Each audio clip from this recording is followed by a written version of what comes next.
Salut à toi, bienvenue sur Malware Finance. Aujourd'hui, une vidéo dans laquelle je vais réaliser le suivi de mon portefeuille Bitpanda. Nous allons voir les évolutions en fonction du marché. C'est parti.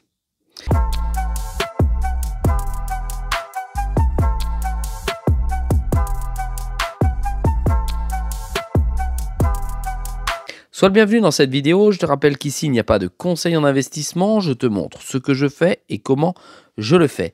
Ici, je suis connecté directement sur mon scanner RSI sur lequel on peut contempler l'ensemble du marché existant à ce jour avec plus de 150 crypto-monnaies.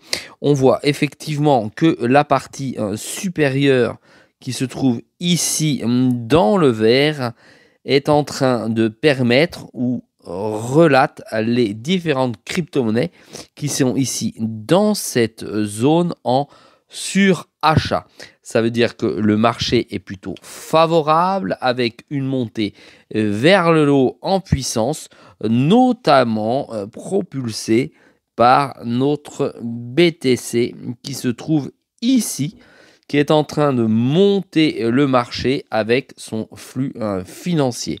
Ça nous amène ni plus ni moins qu'à mettre en évidence quelques crypto-monnaies qui sont en surchauffe, comme le XLM, le Floki qui est un meme coin, le Zcash, le Keito, le Volta avec le A, d'accord, le Bonk qui est un meme coin également, et le Movement qui est mauve, d'accord, avec des zones, comme tu peux le voir ici, essentiellement pour ces trois qui sont en zone de surachat, avec 70,90 de RSI, 73,15 de RSI, et Zcash avec 11,62 de RSI.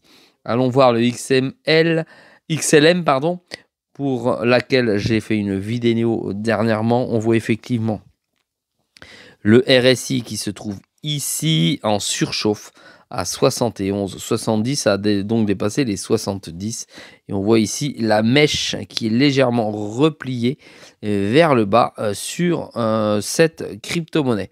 On va le voir tout de suite en one day pour voir ce qui se passe, si ça va perdurer ou pas du tout.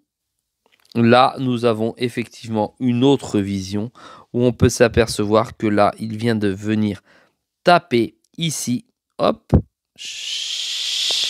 comme tu peux le voir, c'est très clair sur une résistance. C'est pour ça qu'il a eu une mèche ici en 4 heures. Là, on est en une journée. Et tu vois ici le RSI qui continue à pousser par le haut. Pourquoi pas à ce moment-là une cassure de la résistance pour que celle-ci devienne support pour aller sans doute bien plus haut. Allez, ce qui nous intéresse concrètement aujourd'hui dans cette vidéo, c'est d'aller voir l'état de mon portefeuille directement sur Bitpanda, sur lequel je te rappelle avoir un objectif toujours fixe de 160 000 $. Ici, j'ai un portefeuille qui reste positif, sur lequel il va falloir que tu ailles vite voir ma vidéo parce que c'est demain. C'est-à-dire c'est aujourd'hui, mais je la ferai demain sur le BEST qui va commencer à être transformé. Je te ferai naturellement une vidéo sur le changement du jeton BEST en vision.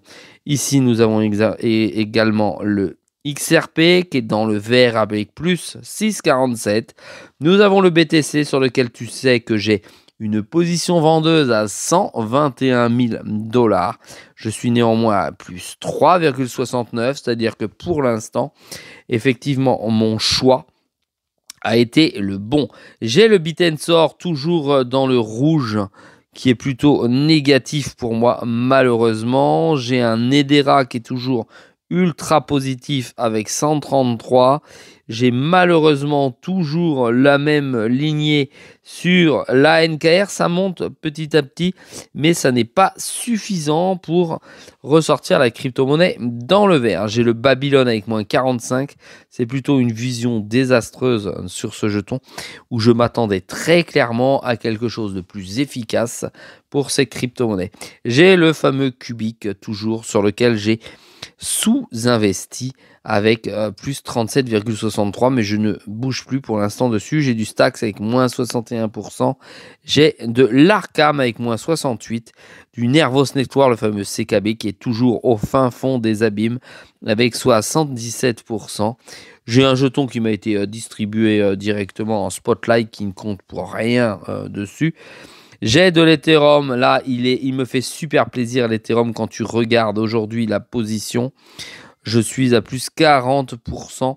Ce que je vais faire, c'est que je vais aller voir si je peux le restacker. Bon, ben apparemment, non. Je vais donc le sortir pour le restacker puisque je m'étais préparé la dernière fois à une sécurisation des Ethereum en l'enlevant si jamais celui-ci chutait. Mais au regard des dernières semaines, effectivement, il n'a fait que monter progressivement vers le haut. Et j'en suis ravi en ce sens.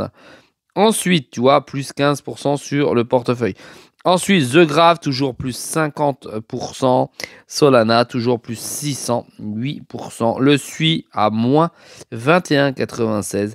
Le Quorum à plus 30%. Et le Core DAO avec 55,88. Allez, arrêtons-nous sur Quorum un petit peu pour voir combien celui-ci rapporte. Toujours 27,81 $ mensuels. Pour moi, c'est ultra intéressant parce que effectivement ma position a été prise pour couvrir mon portefeuille et pour le moment, elle est en train de rendre pleinement son objectif. Voilà, n'oublie pas que sur MyWage Finance, c'est une vidéo tous les jours à 6 h du matin. Dis-moi où tu en es, toi, sur ton portefeuille, si tu veux me le mettre en commentaire. Mets-moi un petit pouce bleu vers le haut. Et n'oublie pas, protège tes actifs sur les plateformes centralisées. Je te dis à très vite dans une prochaine vidéo.